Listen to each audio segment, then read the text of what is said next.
Fawzia Ibrahim, and these are the stories making headlines on Al Jazeera.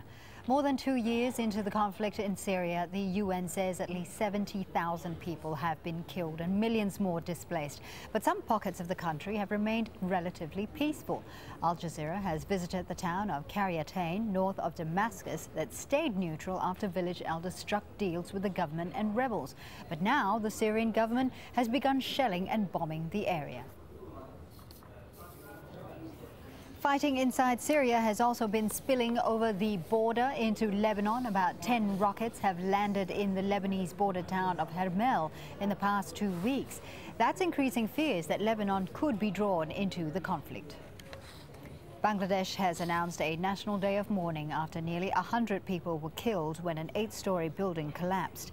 Firefighters say up to 2,000 people were inside the building that housed garment factories and other businesses. Anna McMullen from the campaign group Labour Behind Label says the fashion industry is partly responsible for these kind of accidents.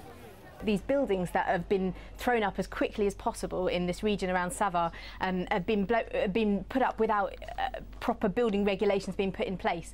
And because there's this constant race to the bottom to try and keep fashion as cheap as possible, companies are forced to cut corners on health and safety and cut corners on inspections and the like. And the problem is that then leads to disasters like what's happened today. And after 2 months of political deadlock, Italy is finally on the way to getting a new government. President Giorgio Napolitano has asked centre-left politician Enrico Letta to form a coalition to rule the country.